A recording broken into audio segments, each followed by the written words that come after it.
Demək xanımlar, bugün sizinlə klasik şoqral hazırlayacağım. Onun üçün bizə lazım olacaq 1 kiloqram un, yarı süd, yarı su, təxmini olaraq 200 ml, 250 ml istifadə edəcəyik. Baxacağıq onun keyfiyyətindən asılıdır. 2 ədəd yumurta, ağlı sarılı təbii ki, 2 xörək qaşığı duru yağ, 2 çay qaşığı duz, 1 çay qaşığı şəkər tozu və başlayırıq xəmirimizi yoğurmağa.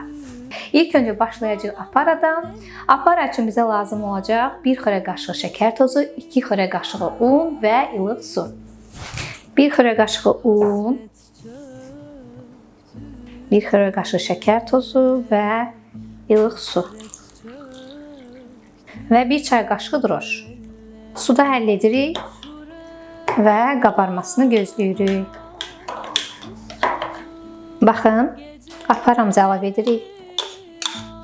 1 çay qaşığı şəkər tozu, 2 çay qaşığı duz, 2 xörək qaşığı duru yağ, 2 ədəd yumurta və ilıq şəkildə yarı süd, yarı su olan qarışımımızı əlavə edirik. Biraz saxlayırıq. Bunu qarışdırdıqdan sonra unumuzu əlavə edib xəmirimizi yoğuracağıq. Və sarı kök əlavə edib.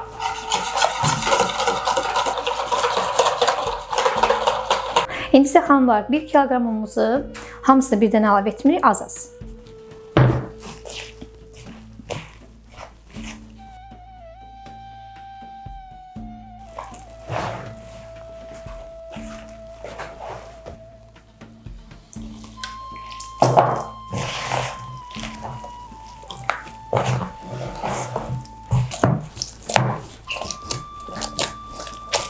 Baxın xanımlar, belə yumuşaq xəmir yoğururuq və yarım saat 40 dəqiqə ərzində xəmirimizi mayalandırdıqdan sonra artıq başlayacağıq kündələrimizi tutmağa. Demək xanımlar, indi biz qoğalımızın içliyini hazırlayırıq. 250 qram yağdır burada. Yağımızı ərdəcəyik. Daha sonra 3 stakan və yaxud 4 stakan istifadə edə bilərsiniz. Onu əlavə edəcəyik. Daha sonra isə cirə, razyana həm üydülmüşünü, həm də bütöv halda əlavə edib içliyimizi hazırlayacağıq. Əziz xanımlar, yağımız əridi. İndi isə 4 stakan unumuzu əlavə edirik. Qarışdıraq. Bunu çox qızartmaq olmaz, quruyar o zaman. Unun iyi biraz çıxan kimi artıq içliyimizi götürəcəyik. İndi yerdə qalan ədviyyatlarımızı da əlavə edək. Unu açaq biraz.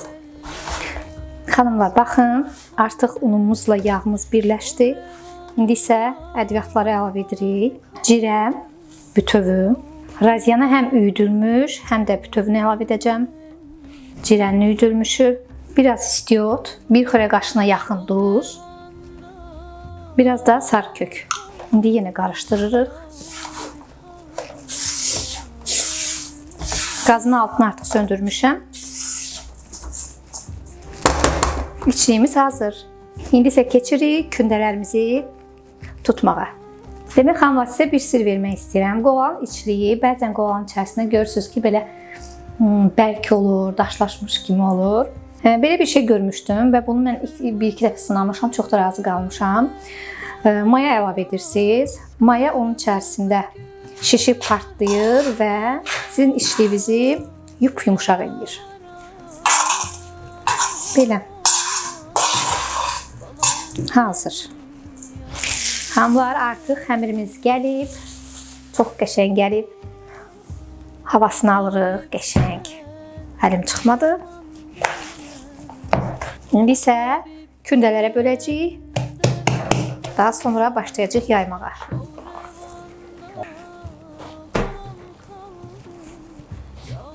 İndi xanımlar, bölürük kündələrə. Baxaq neçə kündə alınacaq 1 kiloqram undan. 1, 2, 3, 4.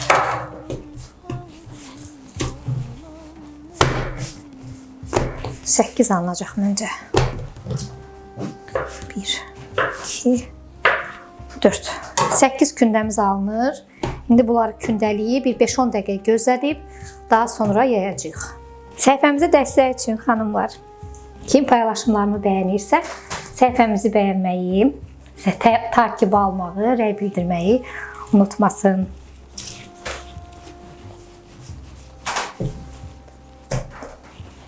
İndi xanımlar, üzərinə örtürük ki, üzəri qurumasın.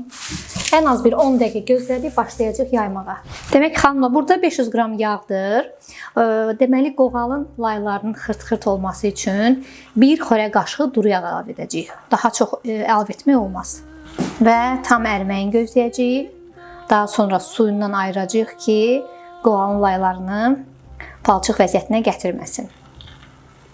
İndi xanımlar, bir-bir kündələrimizi yayırıq biraz.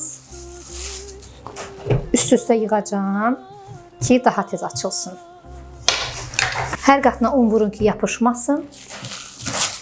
Başlayırıq bütün kündələrimizi az miqdarda açacağıq. Daha sonra yayacağıq.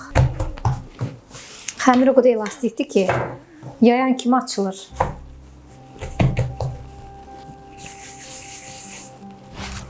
Xanımlar, deməli qoğalın alt qatının yağını mütləq duru yağla yağlayırsınız ki, bükərkən yırtılma olmasın.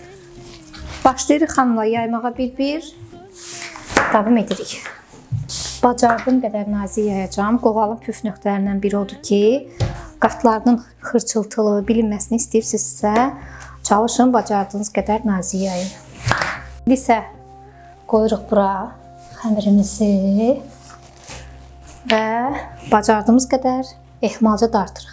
Yuxarı eləyirsiniz və dartırsınız. Görürsünüz ki, stol görsənir. Bu deməkdir ki, yetəri qədər qatımız nazik yayılıb. İndi xanımlar, yağımızı əlavə edirik ehmalca. Nə çox yağ istifadə etmək olar, nə də çox az. Normalda istifadə edirsiniz. Xanımlar, xəmir çox elastik alınıb. Çox bəyəndi bu xəmiri. Keçən dəfə videolarda bəzi xanımlar dedi ki, biz klassik şorqoğal hazırlayırıq, gözəl olur. Düşünürəm, həqiqətən də elədir. İndi inşallah görə nəticəsi necə olacaq. Baxın. Yenə edirik.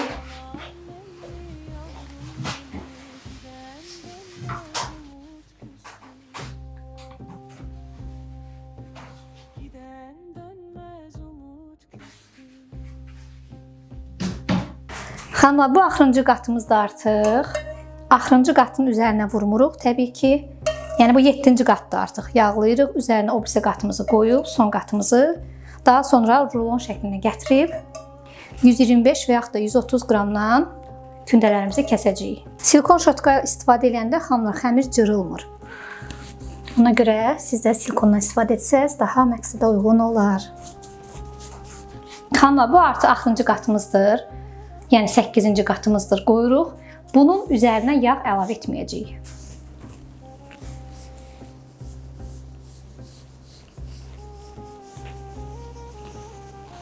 İndi yenə ehmalca dartırıq. İndi buradan.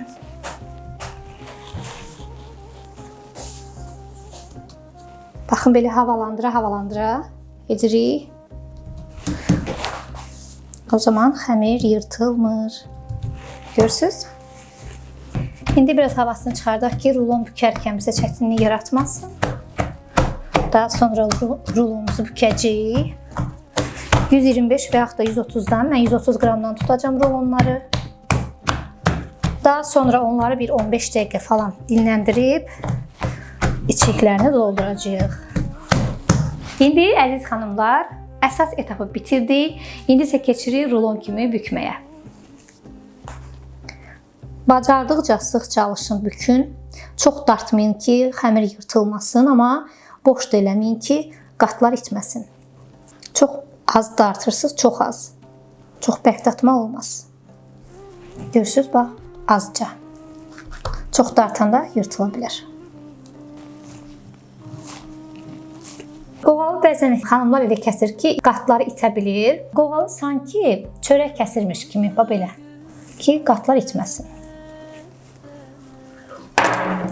Baxın qatlarına. Qatlarını bıçağı belə kəsəndə heç bir zərər görmür. Demək, xanımlar, bəzən xanımlar şikayət edir ki, bir məsələn tutalım 130 kəsə bilmədik, tutalım 110 kəsdik, necə eləyək?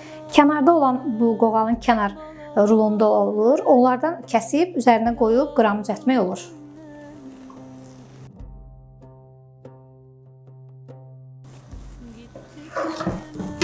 İndi üzərində biraz əski 1-2 qram əskiyimiz var. Bunu düzəldirik. Şu 130.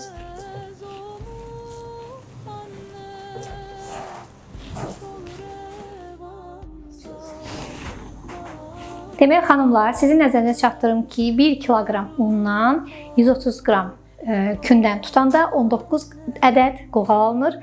Yəqin ki, 125 qramdan və yaxud da 120 qramdan tutsaz 21-22 ədəd qoğalınız alına bilər. Burasını götürüb burada bükürük. Sonra əlimizlə açırıq ehmalca ki, qatları çox pozulmasın. Baxırıq ki, mərkəzimiz qaçmasın. Qramını düzəltmək üçün üzərinə qoyduğumuzu belə bölürsünüz. Kənarlarına verirsiniz. Mərkəz qaçarsa götürüb belə sürüşdən də qayıdır yerinə. İndi içliyimizi doldururuq. Qoyduq. Ağzını bükürük. Sonra bir ara gətiririk. Baxırıq, mərkəz qaçır, biraz bura yağ vuraq.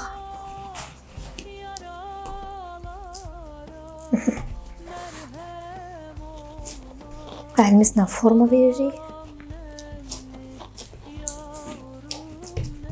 Və salam. Bunların hamısını etdikdən sonra içərisini doldurub buraya əlavə edəcəyik. Yəni sobamızı soba listinə qoyacağıq. Demək xanımlar, bunu soba listində gözlədirsiniz ən az 40 dəqiqə ki, tam olaraq köpsün, mayalansın bir daha. Daha sonra biz sobamızı alt və üst rejimdə öncədən 150 dərəcədə qızdırırıq. Amma peçə verdiyimiz zaman 10 dəqiqə alt üst rejimdə pişiririk. O zaman bizim qoğalımız xırt-xırt alınır. Daha sonra üst gözə qoyub, alt gözü yandırıb qoğalımızın altını, daha sonra alta qoyub üst gözü yandırıb qoğalın üstünü pişirib götürürük. İndi xanımlar, deməli, qoğallarımızı saxladıq. Nə qədər? Ən az 40 dəqiqə saxlayırıq. İndi isə yumurtalayıb, üzərinə çörək otunu əlavə edib, sobamıza bişməyə göndərəcəyik. Hər tərəfini yumurtalayırsınız, qəşəng qızarması üçün. İndi isə çörək otumuzu əlavə edib, bişməyə göndərəcəyik. Uzağı 25 yarım saat ərzində qoğalımız pişmiş olur.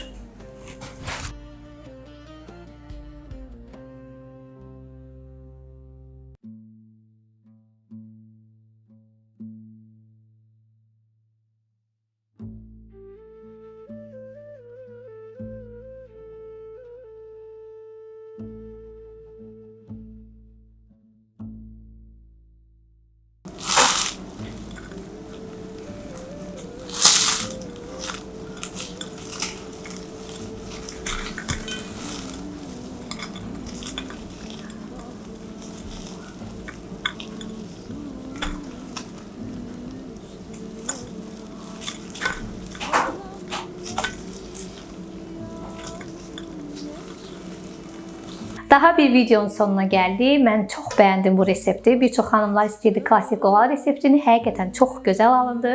Hazırlayacaq olan hər kəsə tövsiyə edirəm. Videomu bəyəndinizsə rəy bildirməyi, videomu bəyənməyi və kanala abunə olmağı unutmayın. Yeni videolarda görüşənədək hələlik.